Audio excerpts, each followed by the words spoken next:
সেই পরিত্যক্ত মেহমানখানার ভেতরে আপনি একা, দরজার ওপাশে কেউ একজন নখ দিয়ে আঁচড় কাটছে। আপনি কি তখন দরজার দিকে এগিয়ে গিয়েছিলেন?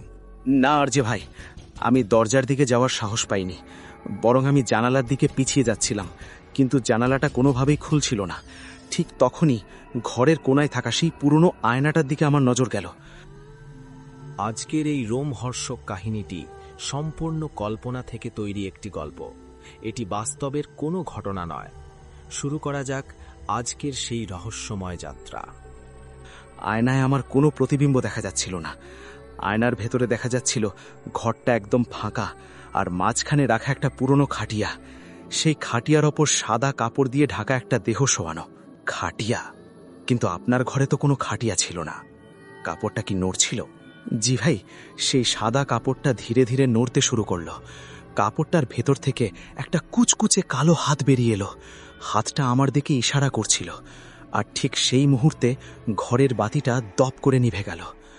আমি পকেট থেকে মোবাইল বের করে ফ্ল্যাশলাইটটা জ্বালালাম, আর সেই আলো যখন ছাদের দিকে পড়ল, ভাই, আমার সারা শরীর হিম হয়ে গেল। কি দেখলেন ছাদে? সেই 10 ফুট লম্বা ছায়াটা কি ওখানেই ছিল? না ভাই, ছাদ থেকে হাজার হাজার কালো পোকা ঝরঝর করে নিচে পড়ছিল, আর সেই পোকাগুলো মেঝেতে পড়া মাত্রই জমাট বেঁধে একটা মানুষের অবয়ব তৈরি করল। সেই অবয়বটার কোনো মুখ নেই, শুধু কপালে একটা জলজলে লাল চোখ। সে আমার দিকে এক পা এগোলো, আর ঘরের তাপমাত্রা হঠাৎ হিমাঙ্কের নিচে নেমে গেল। আমার নিঃশ্বাস ধোঁয়ার মতো বেরোচ্ছিল। সে কি আপনাকে আক্রমণ করতে আসছিল? সে কোনো কথা বলছিল না, কিন্তু তার হাত থেকে সেই লম্বা নখগুলো ধীরে ধীরে বেরোচ্ছিল। সে তার হাতটা আমার গলার দিকে বাড়িয়ে দিল। আমি তখন দেয়ালে পিঠ ঠেকিয়ে দাঁড়িয়ে আছি, পালানোর কোনো জায়গা নেই। ঠিক সেই মুহূর্তে আমার পায়ের নিচের মেঝেটা হঠাৎ নরম হয়ে গেল। মনে হলো আমি কোনো গর্তে বা কবরে তলিয়ে যাচ্ছি। আমি চিৎকার দিতে চাইলাম, কিন্তু আমার গলা দিয়ে কোনো আওয়াজ বেরোচ্ছিল না। মেঝের বালি বা কবরে তলিয়ে যাচ্ছেন? আপনি কি তখন নিজের পা নাড়ানোর ক্ষমতা হারিয়ে ফেলেছিলেন? জি আরজে ভাই, আমি যতবার পা তোলার চেষ্টা করছিলাম, কেউ একজন নিচ থেকে আমার গোড়ালি দুটো শক্ত করে ধরে রাখছিল। ঠিক তখনই সেই লাল চোখের অবয়বটা আমার একদম সামনে চলে এলো। তার মুখে কোনো চামড়া নেই, শুধু কাঁচা মাংস দেখা যাচ্ছে। সে তার লম্বা আঙুলগুলো দিয়ে আমার কপালে একটা স্পর্শ করল। সাথে সাথে আমার মনে হলো আমার মগজটা যেন কেউ বরফ দিয়ে জমিয়ে দিয়েছে। আমি চোখ খুলতে পারছিলাম না। সে কি আপনাকে কোনো ক্ষতি করার চেষ্টা করছিল, নাকি সে অন্য কিছু চাইছিল? সে আমার কানের কাছে মুখ এনে খুব অদ্ভুত ভাষায় কিছু বলল। আমি ভাষাটা বুঝিনি, কিন্তু তার প্রতিটি শব্দ আমার শরীরের ভেতরে কম্পন তৈরি করছিল। হঠাৎ সে তার বড় নখ দিয়ে দেয়ালে একটা রক্তমাখা দাগ টানল, আর সেই দাগের ভেতর দিয়ে দেয়াল চুইয়ে রক্ত পড়তে শুরু করল। আমি ভয়ে চোখ বন্ধ করে জোরে জোরে তাসবিহ পড়তে শুরু করলাম। আমি যখনই সুবহানাল্লাহ বললাম, হঠাৎ ঘরের সেই পুরনো আলমারিটা বিকট শব্দে ভেঙে পড়ল। আলমারিটা ভেঙে পড়ল? সেটার ভেতর থেকে কি আবার সেই বৃদ্ধ মানুষের কণ্ঠ শোনা যাচ্ছিল? না ভাই, এবার আর কোনো কণ্ঠ নয়। আলমারিটা ভেঙে পড়ার পর সেখান থেকে শত শত পুরনো চিরকুট আর কাগজ হাওয়ায় উড়তে শুরু করল। প্রতিটি চিরকুটে আমার নিজের নাম লেখা ছিল। মনে হচ্ছিল এই মেহমানখানাটা অনেক বছর ধরে শুধু আমারই অপেক্ষা করছিল।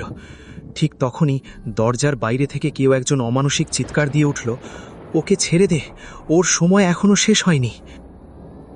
কে ছিল সে?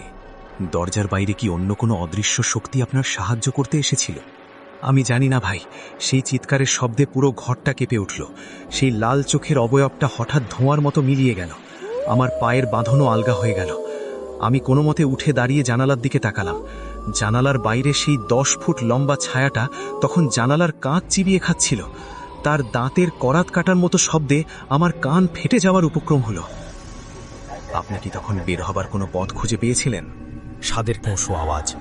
আর যে ভাই, কাঁচ চিবানোর সেই শব্দটা আমার মাথার ভেতরে হাতুড়ির মতো বিচ্ছিল। আমি জানালার দিক থেকে মুখ ফিরিয়ে দরজার দিকে দৌড় দেব, ঠিক তখনই দেখলাম মেঝেতে পড়ে থাকা সেই চিরকুটগুলো নিজে নিজেই জোড়া লেগে একটা বড় কাগজের টুকরো তৈরি করছে। আমি কৌতূহল সামলাতে না পেরে ওটার দিকে তাকালাম। সেখানে রক্ত দিয়ে লেখা ছিল, নিচে তাকাও, যেখানে পা রেখেছ সেটি মেঝে নয়, কারো বুক। কারো বুক? তার মানে আপনি কি কোনো জ্যান্ত কিছুর উপর দাঁড়িয়েছিলেন? জি ভাই, আমি নিচে তাকাতেই দেখলাম মেঝের কার্পেটটা ধীরে ধীরে মানুষের চামড়ার মতো হয়ে যাচ্ছে, আর আমি যেখানে দাঁড়িয়ে আছি সেখান থেকে একটা হৃৎপিণ্ড ধক ধক করে স্পন্দিত হচ্ছে। আমি আতঙ্কে এক লাফে পাশের পুরনো কাঠের টেবিলটার উপর উঠে গেলাম। আর ঠিক তখনই পুরো ঘরটা দুলতে শুরু করলো। মনে হলো ভূমিকম্প হচ্ছে, কিন্তু আসলে ওই বিশাল ছায়াটা ঘরের ছাদটা হাত দিয়ে খামচে ধরছে। ছাদ খামচে ধরছে?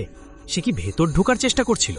হ্যাঁ ভাই, তার বিশাল নখগুলো ছাদ ফুঁড়ে ভেতরে ঢুকে এলো, আর সেই নখগুলো থেকে কালো রঙের বিষাক্ত লালা টপ টপ করে মেঝেতে পড়ছিল। যেখানেই সেই লালা পড়ছে সেখানেই মেঝে পুড়ে গর্ত হয়ে যাচ্ছে। আমি বুঝতে পারলাম এই ঘরটা আসলে একটা ফাঁদ। আমি পকেট থেকে ম্যাচ বক্স বের করে একটা কাঠি জ্বালালাম।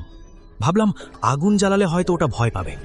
আগুন কি কাজ করলো নাকি পরিস্থিতি আরো খারাপ হলো? দীর্ঘশ্বাস ফেলে আমি যেই দেশলাই কাঠিটা জ্বালিয়ে মেঝেতে ফেললাম, সাথে সাথে পুরো মেঝেটা নীল রঙের আগুনে জ্বলে উঠল।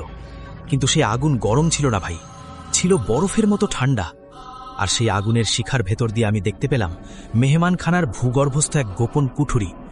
সেখানে সারি সারি কফিন রাখা, আর সবচেয়ে বড় কফিনটার উপর আমার নিজের একটা পুরনো ছবি লাগানো। আপনার ছবি? মেহমানখানার নিচে কফিনের উপর আপনার ছবি কি করছে? আপনি কি আগে কখনো ওখানে গিয়েছিলেন, নাকি এটা কোনো শয়তানি জাদুর অংশ? কফিনের ওপর আপনার নিজের ছবি, এটা কিভাবে সম্ভব? আপনি কি আগে কখনো এই মেহমানখানায় এসেছিলেন, নাকি এটা কোনো শয়তানি জাদুর অংশ?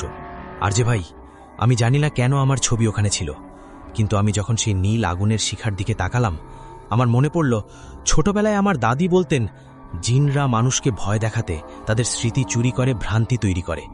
আমি বুঝতে পারলাম ওই ছবিটা আসলে আমার নয়, ওটা একটা মরীচিকা। শয়তান চাচ্ছিল যেন আমি হতাশ হয়ে আল্লাহর উপর ভরসা হারিয়ে ফেলি। তাহলে কি আপনি তখন সেই কফিনগুলোর দিকে এগিয়ে গেলেন? না ভাই, আমি জানতাম আমি যদি ওই মোহের দিকে যাই তবে আমি চিরতরে হারিয়ে যাব। আমি চোখ বন্ধ করে পরম করুণাময় আল্লাহর সাহায্য চাইলাম। আমি উচ্চস্বরে আয়াতুল কুরসি পাঠ করতে শুরু করলাম। আর যে ভাই, বিশ্বাস করুন, আমি যখনই পাঠ করলাম ওয়ালা ইয়াউদুহু হিফজুহুমা, অমনি সেই নীল আগুন দপ করে নিভে গেল, আর সেই 10 ফুট লম্বা ছায়াটা যন্ত্রণায় চিৎকার দিয়ে ছাদ থেকে নিচে আছাড় খেয়ে পড়ল। সে কি নিচে পড়ে গেল? সে কি আপনার উপর আক্রমণ করার চেষ্টা করেনি? সে যন্ত্রণায় ছটফট করছিল, তার সারা শরীর থেকে কালো ধোঁয়া বেরোচ্ছিল। সে তার নখ দিয়ে মেঝে খামচে ধরছিল আর বলছিল, থাম, এই শব্দগুলো আমার কানে তীরের মতো বিচ্ছে। আমি থামলাম না ভাই, আমি আরও জোরে জোরে তিলাবাত করতে থাকলাম। হঠাৎ সেই পুরো মেহমানখানাটা কাঁপতে শুরু করলো। দেওয়ানগুলো ধসে পড়ছে, ছাদ ফেটে যাচ্ছে। কিন্তু আশ্চর্যের কি জানেন? কি হলো? ধসে পড়া ইট পাথর কি আপনার গায়ে পড়েনি? না ভাই, আমার চারপাশে যেন একটা অদৃশ্য দেওয়াল তৈরি হয়েছিল। ধুলোবালি আর পাথর আমার চারদিকে পড়ছে, কিন্তু আমি একদম অক্ষত। সেই 10 ফুট লম্বা ছায়াটা ধোঁয়ার মতো হালকা হতে হতে বাতাসের সাথে মিশে গেল। আর ঠিক তখনই আমি দেওয়ালের এক কোণায় একটা ছোট সুড়ঙ্গ দেখতে পেলাম, যেখান থেকে ভোরের প্রথম আলোর একটা রেখা দেখা যাচ্ছে। আলোর রেখা? তার মানে কি সকাল হয়ে গেছে? আপনি কি সেই সুড়ঙ্গ দিয়ে বাইরে বেরোতে পেরেছিলেন? আর যে ভাই, সুড়ঙ্গ দিয়ে আসা সেই আলোর রেখাটা দেখে মনে হলো যেন নতুন জীবন ফিরে পেলাম। আমি দেওয়ালের ধুলোবালি সরিয়ে সেই সরু সুড়ঙ্গ দিয়ে বাইরে বের হওয়ার চেষ্টা করলাম, কিন্তু যেই আমি আমার হাতটা বাইরে বাড়ালাম, অনুভব করলাম সুড়ঙ্গের ওপাশ থেকে কেউ আমার হাতটা খুব শক্ত করে চেপে ধরেছে। হাত চেপে ধরেছে? সেই 10 ফুট লম্বা ছায়াটা কি তবে বাইরে গিয়ে আপনার জন্য ওত পেতেছিল? না ভাই, ওটা কোনো ছায়া ছিল না, ওটা ছিল একটা মানুষের হাত। আমি ভয় পেয়ে হাতটা টেনে নিতে চাইলাম, কিন্তু ওপাশের মানুষটা খুব ভারী গলায় বলল, ভয় পেও না বাবা, আজান হতে আর মাত্র কয়েক মিনিট বাকি। এই সময়টাতেই শয়তানের শেষ ধোঁকা শুরু হয়। শক্ত হয়ে হাতটা ধরো। আমি চিনতে পারলাম না কণ্ঠটা কার, কিন্তু কেন জানি মনে হলো এই কণ্ঠটা আমাকে বিপদে ফেলবে না। আপনি কি তার হাত ধরে বাইরে বেরিয়ে এলেন, নাকি ভেতরেই রয়ে গেলেন? আমি যখন তার হাত ধরে হেঁচকা টান দিয়ে বাইরে এলাম, আমি যা দেখলাম তা ভাষায় প্রকাশ করা অসম্ভব। আমি কোনো জঙ্গলে বা সুড়ঙ্গের বাইরে আসিনি আর যে ভাই, আমি এসে দাঁড়িয়েছি ঠিক সেই মেহমানখানার মাঝখানের বড় হল ঘরে, যেখানে আমি প্রথম ঢুকেছিলাম। আর আমার সামনে দাঁড়িয়ে আছে সেই বৃদ্ধ লোকটা যাকে আমি আগে চিরকুটে দেখেছিলাম। তার হাতে সেই পুরনো চামড়ার বইটা ছিল। সে কি সেই জাদুকর যার কথা আপনি আগে বলছিলেন? না ভাই, লোকটা আমার দিকে তাকিয়ে খুব শান্তভাবে হাসল। সে বলল, এই বইটা কোনো জাদুর বই নয় বাবা, এটাই মেহমানখানার ইতিকথা। এখানে যা দেখেছ সব ছিল তোমার চোখের ভুল আর শয়তানের তৈরি করা খাইয়াল বা ভ্রিভ্রান্তি। তুমি যদি একবারও ভয় পেয়ে আল্লাহর জিকির ছেড়ে দিতে, তবেই তুমি তাদের কবলে পড়তে। ঠিক তখনই সেই বৃদ্ধ লোকটা হাওয়ায় মিলিয়ে যেতে শুরু করল। সে মিলিয়ে গেল? তাহলে সেই চিরকুটগুলো, যেগুলো আপনার নামে লেখা ছিল? আমি মেঝেতে পড়ে থাকা সেই চিরকুটগুলোর দিকে শেষবারের মতো তাকালাম। বিশ্বাস করুন আর যে ভাই, সেখানে কোনো রক্ত ছিল না, আমার ছবিও ছিল না, ওগুলো ছিল কেবল শুকনো কিছু ক্যাকটাসের পাতা। শয়তান আমার চোখের সামনে এগুলোকে চিরকুট হিসাবে সাজিয়েছিল যাতে আমি দিকভ্রান্ত হয়ে যাই। আর সেই 10 ফুট লম্বা ছায়া, ওটা ছিল কেবল আগুনের ধোঁয়া আর আমার মনের ভয়ের প্রতিফলন। সুবহান আল্লাহ, তার মানে পুরো রাতটাই ছিল আপনার ঈমানের একটা পরীক্ষা। সুবহান আল্লাহ, তার মানে চোখের সামনে দেখা সেই সব রক্তমাখা চিরকুট আর কফিনগুলো ছিল কেবল শয়তানের তৈরি করা এক মায়াজাল বা সিহির আল বাসার, নজরবন্দি। কিন্তু আরজে ভাই, আপনি যখন মেহমানখানার মূল দরজা দিয়ে বাইরে বেরোলেন তখন চারপাশের পরিবেশটা কেমন ছিল? আরজে ভাই, আমি যখন টলটলে সদর দরজা দিয়ে বাইরে পা রাখলাম তখন ভোরের হালকা কুয়াশায় পুরো এলাকাটা ঢাকা ছিল। আমি পেছনে ফিরে তাকালাম। বিশ্বাস করুন যে বিশাল অট্টালিকা বা মেহমানখানার ভেতরে আমি সারা রাত কাটালাম, সেখানে কোনো দালিন নেই। সেখানে কেবল কয়েকটা পুরনো ভেঙে পড়া দেওয়াল আর একটা বিশাল পুরনো বটগাছ। কোনো দালিনই ছিল না। তার মানে আপনি সারা রাত সেই খোলা আকাশের নিচে ভাঙা দেওয়ালের ভেতরেই ছিলেন? জি ভাই, শয়তান আমার চোখের সামনে একটা রাজপ্রাসাদ খাড়া করে রেখেছিল যাতে আমি ভেতরে ঢুকে পথ হারিয়ে ফেলি। আমি যখন রাস্তা দিয়ে হাঁটতে শুরু করলাম, দূর থেকে গ্রামের কয়েকজন মুরব্বীকে মসজিদে যেতে দেখলাম। তারা আমাকে দেখে থমকে দাঁড়ালো। তাদের মধ্যে একজন বয়স্ক লোক আমার দিকে তাকিয়ে অবাক হয়ে বললেন, বাবা, তুমি এই অভিশপ্ত ভিটায় রাত কাটালে কিভাবে? এখান থেকে তো কেউ জ্যান্ত ফেরে না। সে কি আপনাকে চিনতে পেরেছিল? সেই মেহমানখানার ইতিহাস কি তারা জানত? সেই মুরব্বী আমাকে বললেন, অনেক বছর আগে এখানে এক অহংকারী জমিদার বাস করত, যে জাদুটোনায় আর কুফুরিতে লিপ্ত ছিল। সে মারা যাওয়ার পর থেকে শয়তান জিনরা এই জায়গাটাকে তাদের আস্তানা বানিয়ে নিয়েছে। তারা পথিকদের ভুল পথে চালিত করে এখানে নিয়ে এসে ভয় দেখিয়ে তাদের জ্ঞান হারিয়ে ফেলে। কিন্তু আজ পর্যন্ত কেউ সেখান থেকে নিজের পায়ে হেঁটে বেরোতে পারেনি। আপনি তাদের কি উত্তর দিলেন? আপনি কিভাবে বেঁচে ফেললেন সেটা কি তাদের বলেছিলেন? আমি শুধু হাসলাম আর বললাম, চাচা, শয়তানের ক্ষমতা কেবল ততটুকুই যতটুকু আমরা তাকে ভয় পাই। আমি যখনই আল্লাহর কালাম পড়া শুরু করেছি, তাদের তৈরি করা সেই বিশাল মেহমানখানা তাসের ঘরের মতো ভেঙে পড়েছে। আর যে ভাই, আমি যখন বাড়ি ফিরছিলাম তখন আমার পকেটে হাত দিয়ে দেখলাম একটা ছোট কাগজের টুকরো এখনো রয়ে গেছে। সেই চিরকুটটা, ওটাতে কি লেখা ছিল আর যে ভাই? ওটা কোনো রক্তমাখা কাগজ ছিল না ভাই। ওটা ছিল আমার নিজের হাতের লেখা একটা পুরনো কাগজ, যেটা আমি ছোটবেলায় হিফজখানায় পড়ার সময় লিখেছিলাম। সেখানে লেখা ছিল, হাসবুন আল্লাহু ওয়া নিম্মাল ওয়াকিল, অর্থাৎ আল্লাহই আমাদের জন্য যথেষ্ট এবং তিনি কতই না উত্তম কর্মবিধায়ক। আমি বুঝতে পারলাম আল্লাহ আমাকে এই বিপদের মাধ্যমে মনে করিয়ে দিলেন যে দুনিয়ার সব ভয় তুচ্ছ যদি মনে আল্লাহর ভয় থাকে। মুরব্বীরা যখন আপনাকে থামানোর চেষ্টা করছিলেন তখন আপনার মনে কি চলছিল? আপনি কেন আবার সেই ভাঙা দেওয়ালগুলোর দিকে ফিরে তাকাচ্ছিলেন? কোনো বস্তু বা তসবি কি আপনাকে টানছিল? না আর যে ভাই, কোনো বস্তু বা তসবি আমাকে টানছিল না। আসলে শয়তানের শেষ চালটা ছিল অনেক বেশি সূক্ষ্ম। আমি যখন মুরব্বীদের সাথে কথা বলছিলাম, হঠাৎ আমার কানে আমার ছোটবেলার মৃত মায়ের গলার আওয়াজ ভেসে এলো। মনে হলো সেই পরিত্যক্ত মেহমানখানার ধ্বংসস্তূপের ভেতর থেকে মা আমাকে ডাকছেন, বাবা, যাস না, আমি এখানে একা অন্ধকারে আটকে আছি, আমাকে বাঁচা। আপনার মায়ের কণ্ঠ? কিন্তু তিনি তো অনেক বছর আগে মারা গেছেন। তার মানে শয়তান কি মানুষের রূপ ধরে বা প্রিয়জনের কণ্ঠ নকল করে আপনাকে ধোঁকা দিচ্ছিল? জি ভাই, এটাই ছিল শয়তানের সবচেয়ে বড় ওয়াসওয়াসা বা কুমন্ত্রণা। সে জানত আমি ভয়কে জয় করেছি, তাই সে এখন আমার আবেগকে ব্যবহার করছিল। মুরব্বীরা আমাকে বলছিলেন, যেও না বাবা, ওটা জিনের ধোঁকা, মৃত মানুষ ফিরে আসে না, ওটা জিন যে তোমার মায়ের কণ্ঠ নকল করছে। কিন্তু ওই মুহূর্তে আমার বিবেক কাজ করছিল না। আমি এক দৌড়ে আবার সেই কুয়াশার ভেতরে ঢুকে পড়লাম। আপনি কি সেই ধ্বংসস্তূপের ভেতরে আপনার মাকে দেখতে পেয়েছিলেন? আমি যখন সেই ভাঙা দেওয়ালের সামনে গিয়ে দাঁড়ালাম, দেখলাম সেখানে একটা শুভ্র আলো জ্বলছে। সেই আলোর মাঝখানে আমার মায়ের মতো দেখতে একটা অবয়ব বসে কাঁদছে। সে হাত বাড়িয়ে আমাকে ডাকছে। আমি যেই তার দিকে এক পা বাড়ালাম, হঠাৎ আমার মনে পড়ল রাসূলুল্লাহ সাল্লাল্লাহু আলাইহি ওয়াসাল্লামের সেই শিক্ষা যে শয়তান অনেক সময় মানুষের প্রিয়জনের রূপ ধরে বিভ্রান্ত করে। আমি সাথে সাথে চোখ বন্ধ করে উচ্চস্বরে আউযু বিল্লাহি মিনাশ শাইতানির রাজিম পড়তে শুরু করলাম। তিলাওয়াত শুরু করার পর সেই অবয়বটার কি হলো? সে কি তার আসল রূপ দেখালো? ভাই, আমি যেই আউযু বিল্লাহ বললাম, অমনি সেই দয়ার্দ্র মায়ের কণ্ঠটা বদলে গিয়ে একটা কর্কশ ও বিকট অট্টহাসিতে ফেটে পড়ল। কুয়াশা সরে গেল আর আমি দেখলাম সেখানে কোনো মা নেই, বরং সেই 10 ফুট লম্বা ছায়াটা আমার একদম নাকের ডগায় দাঁড়িয়ে আছে। সে তার লম্বা নখ দিয়ে আমার কপাল স্পর্শ করার চেষ্টা করল আর বলল, তোর ভালোবাসাটাই তোর দুর্বলতা, আজ তোকে এই মাটির নিচেই কবর দেব। এইবার তো আপনি একা, মুরব্বীরাও তো দূরে। আপনি কি তখন কোনো পালানোর পথ খুঁজে পেয়েছিলেন?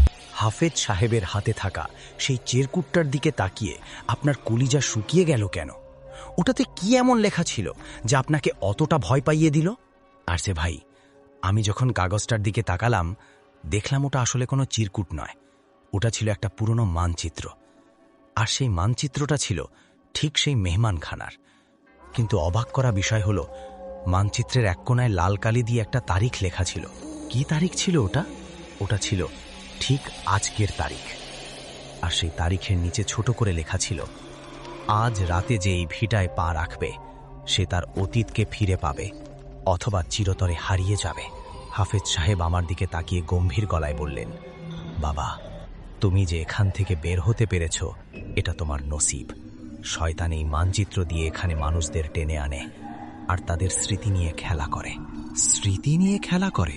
তার মানে কি আপনার সাথে যা কিছু ঘটেছে তার সাথে আপনার অতীতের কোনো সম্পর্ক আছে? জি ভাই, আমি যখন হাফেজ সাহেবের সাথে গ্রামের দিকে হাঁটতে শুরু করলাম, হঠাৎ আমার মনে পড়ল আমার দাদা এই এলাকায় ছোটবেলায় থাকতেন। তিনি সবসময় বলতেন এই মেহমানখানাটা আসলে আমাদেরই বংশের কারোর ছিল, যা পরে শয়তানি জাদুর প্রভাবে ধ্বংস হয়ে যায়।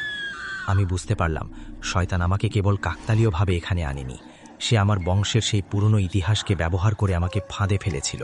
তার মানে কি এই মেহমানখানার নিচে আপনার পূর্বপুরুষের কোনো রহস্য লুকানো আছে? হাফেজ সাহেব আমাকে বললেন, বাবা, এই ভিটাটা আসলে একটা অন্ধকার কারাগার। এখানে অনেক বছর আগে কিছু অবাধ্য জিনকে বন্দী করে রাখা হয়েছিল। তারা সুযোগ খুঁজছিল মানুষের ভয়কে পুঁজি করে বাইরে বের হওয়ার। তুমি যদি আজ সামান্যতম ভয় পেয়ে আল্লাহর জিকির বন্ধ করতে, তবে তারা তোমার শরীর দখল করে লোকালয়ে ঢুকে পড়ত। তার মানে আপনি কি কেবল নিজের প্রাণ বাঁচাননি, বরং পুরো গ্রামটাকে এক ভয়াবহ বিপদ থেকে বাঁচিয়েছেন? আলহামদুলিল্লাহ ভাই। আমি যখন গ্রামের সীমানায় পৌঁছলাম, সূর্য তখন পুরোপুরি উঠে গেছে। আমি পেছনে ফিরে তাকালাম। সেই কুয়াশা আর নেই, নেই সেই 10 ফুট লম্বা ছায়া, শুধু পড়ে আছে কয়েকটা পোড়া ইটের কণা। হাফেজ সাহেব আমাকে একটা দোয়া পড়ে ফু দিলেন আর বললেন, আজ থেকে এই ভিটায় আর কেউ কোনো মায়াজাল দেখবে না। তোমার ইমানের আলোয় আজ এই অন্ধকার ভিটা পবিত্র হয়ে গেল। হাফেজ সাহেব যখন বললেন যে আপনার ইমানের আলোয় এই অন্ধকার ভিটা পবিত্র হয়ে গেল, তখন কি আপনার মনে শান্তি এসেছিল, নাকি সেই মানচিত্রের রহস্য আপনাকে ভেতরে ভেতরে কুড়ে খাচ্ছিল? আর যে ভাই, শান্তি তো পেয়েছিলাম, কিন্তু মনে একটা খটকা ছিল। আমি হাফেজ সাহেবকে জিজ্ঞেস করলাম, চাচা, মানচিত্রে আজকের তারিখ আর আমার বংশের নাম কেন লেখা ছিল? শয়তান কি জানতো আমি আজ এখানে আসব? হাফেজ সাহেব থমকে দাঁড়ালেন। তিনি আকাশের দিকে তাকিয়ে দীর্ঘশ্বাস ফেলে বললেন, বাবা, গায়েবের খবর শয়তান জানে না বাবা, কিন্তু সে মানুষের দুর্বলতা আর বংশীয়গত ইতিহাস নিয়ে খুব সূক্ষ্মভাবে পরিকল্পনা করে। পরিকল্পনা? কিসের পরিকল্পনা? হাফেজ সাহেব জানালেন, 100 বছর আগে আপনার এক পূর্বপুরুষ এই ভিটায় বসে ইবাদত করতেন। শয়তান তাকে বিভ্রান্ত করতে না পেরে তার পরবর্তী বংশধরদের উপর নজর রেখেছিল। তারা চেয়েছিল আপনার বংশের কাউকে এই জায়গায় এনে তাকে শিরক বা কুফরিতে লিপ্ত করে সেই পুরনো অভিশপ্ত শক্তির দরজা খুলে দিতে। আর যে ভাই, আমি শিউরে উঠলাম যখন হাফেজ সাহেব বললেন, আজ রাতে তুমি যদি একবারও ভয় পেয়ে আল্লাহর সাহায্য ছাড়া অন্য কারো নাম নিতে, তবেই তাদের কাজ সফল হতো। তার মানে কি শয়তান আপনাকে জাদু দিয়ে নয়, বরং ভয় দিয়ে দাসে পরিণত করতে চেয়েছিল? একদম তাই ভাই। শয়তানের আসল ক্ষমতা হলো ওয়াসওয়াসা, বা মানুষের মনে সন্দেহ আর ভয় ঢুকিয়ে দেওয়া। আমি যখন সেই ধ্বংসস্তূপের দিকে শেষবারের মতো তাকালাম, দেখলাম সেই ভাঙা দেয়ালের গায়ে খোলাই করা একটা পুরনো আরবি ক্যালিগ্রাফি, ইন্না কাইদাশ শাইতানি কানা দাইফা, নিশ্চয় শয়তানের কৌশল অত্যন্ত দুর্বল। আমি বুঝতে পারলাম সারা রাত আমি যে 10 ফুট লম্বা ছায়া আর ভয়ঙ্কর দৃশ্য দেখেছি, সেগুলো আসলে মাকড়সার জালের মতো দুর্বল ছিল। আমার ইমানের একটা ফুতেই ওগুলো উড়ে গেছে। সুবহানাল্লাহ! আপনি যখন গ্রামের মেইন রাস্তায় উঠলেন, তখন কি আপনার মনে হয়েছিল যে আপনার এই অভিজ্ঞতা অন্যদের বলা উচিত? হ্যাঁ ভাই, আমি যখন বাড়ি ফিরছিলাম তখন অনুভব করলাম আমার শরীরে সেই কালো দাগটা উধাও হয়ে গেছে। আমার মনটা এখন একদম হালকা। আমি বুঝতে পারলাম অন্ধকারকে তাড়ানোর জন্য তলোয়ারের দরকার নেই, শুধু এক চিমটি আলোর দরকার। আর সেই আলো হলো আল্লাহর উপর অবিচল আস্থা। আপনার এই দীর্ঘ রাতের রোমহর্ষক লড়াইয়ের পর যখন ভোরের আলো পুরোপুরি ফুটে উঠল, তখন আপনার মনে শেষবারের মতো কি ভাবনা এসেছিল? দর্শকরা যারা শুনছে, তাদের জন্য কি কোনো বিশেষ বার্তা আপনার কাছে আছে? আর যে ভাই, আমি যখন নিজের বাড়িতে ফিরে এসে উজু করে জায়নামাজে দাঁড়ালাম, তখন অনুভব করলাম আমার সারা রাতের সেই ক্লান্তি এক নিমিষে ধুয়ে মুছে গেল। আমি বুঝতে পারলাম শয়তান আমাকে অনেক কিছু দেখিয়েছে। সেই 10 ফুট লম্বা ছায়া, রক্তমাখা চিরকুট, নীল মায়াবী আগুন, আর আমার মায়ের কণ্ঠের সেই বিভ্রম। কিন্তু এই সব কিছুর ক্ষমতা ছিল কেবল ততক্ষণ যতক্ষণ আমি আল্লাহর জিকির থেকে দূরে ছিলাম। অর্থাৎ ভয়ই ছিল শয়তানের আসল অস্ত্র। জি ভাই, শয়তানের কোনো ক্ষমতা নেই আমাদের ক্ষতি করার, যদি না আমরা তাকে ভয় পেয়ে ইবাদত বা জিকির ছেড়ে দিই। আমরা অনেক সময় ভূতপ্রেত বা জিনের ভয়ে শিরক করে ফেলি, তাবিজ কবজ বা কুসংস্কারে বিশ্বাস করি। কিন্তু বিশ্বাস করুন, আমার ওই রাতটা আমাকে শিখিয়েছে যে লা ইলাহা ইল্লাল্লাহর শক্তির সামনে পৃথিবীর কোনো জাদু টোনা বা শয়তানি শক্তি টিকতে পারে না। সুবহানাল্লাহ। সত্যি, আজ এক অদ্ভুত সত্যের মুখোমুখি হলাম আমরা।